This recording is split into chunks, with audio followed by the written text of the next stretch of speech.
สบายดีพี่น้องทุกคนยินดีต้อนรับเข้าสู่การข่าวฟ้าเดียวประจำวันหวังว่าพี่น้องจะสบายดีในตอนเช้าของวันนี้พวกเราจะมาอ่านอยู่ในพระคัมภีร์มาระโกบทที่12ข้อที่41หาข้อที่44เนาะถ้าพี่น้องมีพระคัมภีร์ในตอนนี้สามารถเปิดไปและอ่านไปกับข้าพเจ้าได้อยู่ในพระคัมภีร์กล่าวว่าพระเยซูเจ้านั่งใกล้กับหีบถวายเงินในพระวิหารนั้น พระองค์ก็สังเกตเบิ่งประชาชนป้อนเงินลงในหีบถวาย คนหังมีหลายคนป้อนเงินลงอย่างหลวงหลาย แล้วแม่ไม้ที่ยากจนคนหนึ่งได้เอาเหรียญทอง2 เหรียญที่มีค่าน้อยที่สุดมาป้อนลงในหีบถวายเหมือนกัน ดังนั้นพระเยซูเจ้าจึงเอิ้นพวกสาวกของพระองค์มา และกล่าวแก่พวกเพิ่นว่าเฮาบอกพวกเจ้าตามความจริงว่าแม่ไม้ยากจนคนนี้ได้ป้อนเงินลงในหีบถวายหลายกว่าคนอื่นทั้งหมดที่ป้อนใส่นั้นเพราะคนอื่นนั้นได้เอาเงินที่เขาเหลือใช้มาป้อนลงแต่ส่วนหญิงผู้ยากจนที่สุดก็ยังเอาเงินที่ตนมีอยู่สำหรับเลี้ยงชีวิตของตนมาป้อนลงจนหมดคือนางได้ถวายทุกสิ่งที่นางมีสำหรับเลี้ยงชีพเนาะพี่น้องอยู่ในมาระโกบทที่12นี้พระเยซูได้มีการสั่งสอนสาวกของพระองค์อยู่ในบริเวณของพระวิหารพระองค์ได้โต้ตอบเนาะอยู่ในนครเยรูซาเล็มเนาะพระองค์ได้โต้ตอบทางพวกฟาริสัยแล้วก็พวกธรรมจารย์และพระองค์ได้บอกให้พวกเขาว่าพระองค์ได้บอกให้สาวกของพระองค์ว่าจงระวังเกี่ยวกับพวกธรรมจารย์และพวกฟาริสัยให้ดีเนาะในความยิ่งยโสและก็ความน่าซื่อใจคดของพวกเขาสุดท้ายพระองค์ก็ได้เป็นนางอยู่ท้ายที่สุดของบทที่12พระองค์ได้เป็นนางอยู่ใกล้กับหีบถวายในพระวิหารเพื่อสังเกตเบิงประชาชนมาถวายทรัพย์สินและก็ถวายทรัพย์ของพวกเขาเนาะพี่น้องครับผมจะอยากแบ่งปันอยู่2อย่างเนาะสิ่งที่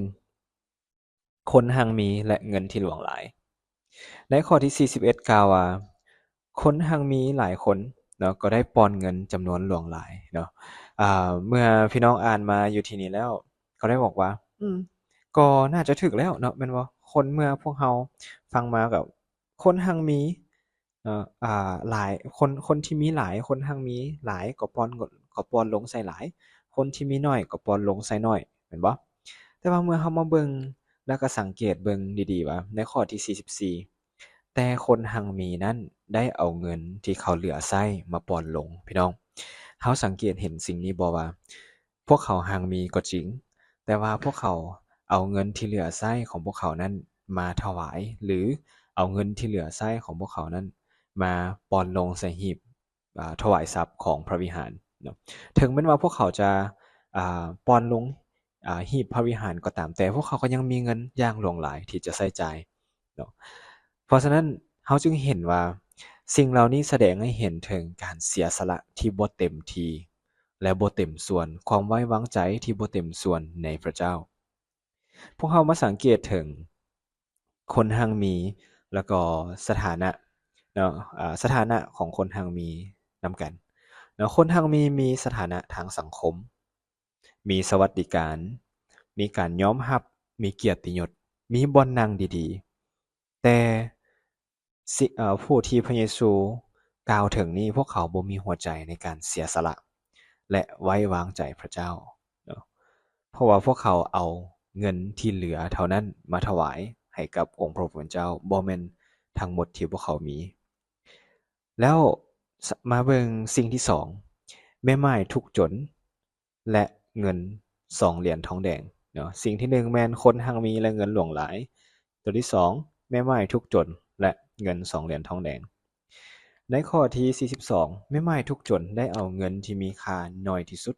มาปอนลงใส่หีบเหมือนกันพี่น้องเห็นสิ่งหนึ่งที่คือกันบ่พวกเขาปอนลงในหีบเดียวกันเนาะแต่มีสิ่งที่แตกต่างกันเนาะอยู่ในข้อที่43หา44ได้กล่าวว่าดังนั้นพระเยซูเจ้าจึงเอิ้นสาวกของพระองค์มาและกล่าวแก่พวกเพิ่นว่าเฮาบอกพวกเจ้าตามความจริงว่าแม่ไม้ยากจนคนนี้เนาะได้ปอนเงินลงในหีบถวายหลายกว่าคนอื่นทั้งหมดที่มาปอนใส่นั้นเพราะคนอื่นได้เอาเงินที่เขาเหลือใช้มาปอนลง แต่ส่วนหญิงผู้นี้ยากจนผู้นี้ก็ยังเอาเงินที่ตนมีอยู่สำหรับเลี้ยงชีพของตนมาปล้อนลงจนหมดเนาะคือนางได้ถวายทุกสิ่งที่นางมีสำหรับเลี้ยงชีพเนาะพระเจ้าบอกว่าหญิงใหม่ๆคนนี้ได้ถวายหลายกว่าคนหั้งมีอีกเนาะถ้าหากว่านับเป็นหลักคณิตศาสตร์แล้วมันเป็นไปบ่ได้คนหั้งมีเขาเจ้าได้ถวายหลายกว่าเนาะแต่ว่าหญิงใหม่ๆคนนี้ได้ถวายเพียงเล็กน้อยเท่านั้นตามหลักคณิตศาสตร์แต่ว่าพระเจ้าบอกว่าเราได้ถวายหลายกว่าคนหั้งมีทุกๆคนอีกเนาะเพราะฉะนั้นอันนี้มันแสดงถึงการไว้วางใจและการเสียสละของหญิงใหม่ๆคนนี้แล้วหญิงใหม่ๆทุกข์จนเฮามาเบิ่งลักษณะของหญิงใหม่ๆคนนี้นำกันเนาะหญิงใหม่ๆในสมัยนั้นบ่มีสถานะทางสังคมพี่น้องเนาะบ่มีสวัสดิการทางสังคมบ่มีการยอมรับจากสังคมบ่มีการคุ้มครองบ่มีเกียรติยศศักดิ์ศรีและบ่มีบ่อนนั่งดีๆเนาะทุกคนคุ้นๆบ่ซ้ำบ่นำในข้อที่38หาข้อที่40เนาะเฮามาอ่านกันอัปกลับคืนไปเทิงๆอีกในคำสั่งสอนของพระองค์ได้กล่าวแก่พวกเขาว่าจงระมัดระวังพวกธรรมจารย์ให้ดีพวกเขามักนุ่งเสื้อลามย่างไปมาและมักให้คนคำนับในสุมสนพวกเขามักบ่อนนั่งอันมีเกียรติในธรรมศาลาและบ่อนนั่งดีๆในงานกินเลี้ยงพวกเขาฉ้อโกงเอาของเอาสิ่งของบรรดาแม่ไม้และเฮ็ดทำท่าภาวนาอธิษฐานให้ยืดยาว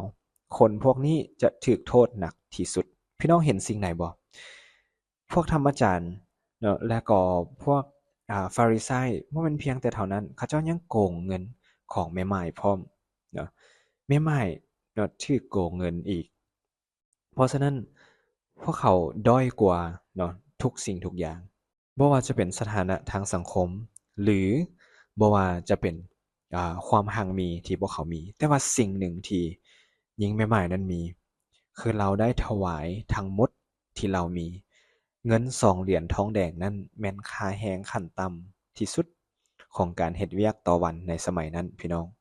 เราได้เอาเนาะ ค่าแรงของเราได้เอาค่าแรงทั้งหมดที่เรามีในวันนั้นมาถวายให้กับองค์พระผู้เป็นเจ้าหรือถวายให้กับพระวิหารพี่น้องเห็นถึงความแตกต่างแล้วบ่พระเจ้าบ่พระเจ้าบ่ได้บอกว่าคนที่หังมีมันเป็นแบบนี้ทุกคนแม่นบ่แล้วก็พระเจ้าก็บ่ได้บอกว่าคนที่ทุกข์จนเป็นแบบนี้ทุกคนเช่นกัน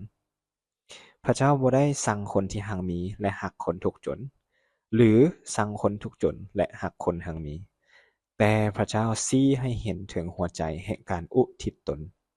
การเสียสละและการถวายต่างหากเพราะว่าจำนวนที่ท่านถวายแม่นออกมาจากหัวใจแห่งการอุทิศตน การเสียสละและการไว้วางใจในพระเจ้าของพวกเขาดังนั้นพี่น้องข้าพเจ้าหวังว่าพระคำข้อนี้เนาะจะหนุนใจพี่น้องแล้วก็เฮ็ดให้พี่น้องได้เห็นเช่นเดียวกันว่าเราจะกลายเป็นคนที่หังมีแต่ขี้ถี่กับพระเจ้าเนาะแล้วก็เอาเงินที่เหลือมาให้กับพระเจ้าบ่หรือเราจะกลายเป็นคนที่ทุกข์จนแล้วให้พระเจ้าทั้งหมดเนาะบ่ว่าเราจะเป็นคนที่หังมีหรือคนที่ทุกข์จนมีน้อยหรือมีหลายพระเจ้าเบิ่งที่หัวใจแห่งการเสียสละการอุทิศตนและการถวายความไว้วางใจให้กับพระเจ้าต่างหากนะสำหรับจำนวนเงินหรือว่าจำนวนในการถวายนั้นเมื่อพี่น้องได้นมัสการพระเจ้าเมื่อพี่น้องได้อุทิศตนให้กับพระเจ้าพระเจ้าจะเป็นคนที่นำพาพี่น้องในการถวายนั่นเองเพราะว่าจำนวนเงินเนาะก็ออกมาจากหัวใจของพวกเขาหรือว่าออกมาจากหัวใจของผู้ที่ถวายนั่นเองเนาะเพราะฉะนั้นให้พวกเขาที่จะถวายด้วยหัวใจของพวกเขาต่อพระเจ้าเพราะพระเจ้าเห็นและรู้ทุกสิ่งก่อนที่พวกเขาจะถวายเสียอีกพี่น้องให้พวกเขาอธิษฐานร่วมกันพระเจ้าพระบิดาขอบคุณพระองค์สำหรับวันนี้พวกลูกอธิษฐานพระบิดาเจ้าที่หัวใจแห่งการถวายของพวกลูกจะเพิ่มพูนขึ้นการอุทิศตนการเสียสละการเชื่อฟังและไว้วางใจพระเจ้าจะเพิ่มพูนขึ้นพระเจ้าและพวกลูกจะบ่ห่วงแหนทรัพย์สินของพวกลูกไว้ต่อองค์พระผู้เป็นเจ้าเพราะพระองค์รู้ทุกสิ่งทุกอย่างพระองค์ครอบครองทุกสิ่งทุกอย่างและพระองค์อยู่เหนือทุกสิ่งทุกอย่างเช่นกันขอพระเจ้าที่จะอวยพรพี่น้องของลูกทุกคนในวันนี้ที่พวกเขาจะออกไปเวียกไปงานไปโรงเรียนหรือไปเฮ็ดสิ่งใดก็ตามแต่พระบิดาเจ้าขอพระเจ้าที่จะอวยพรและอยู่กับพวกเขา ขอบคุณพระองค์อธิษฐานในพระนามอันยิ่งใหญ่ขององค์พระคริสต์เจ้าอาเมน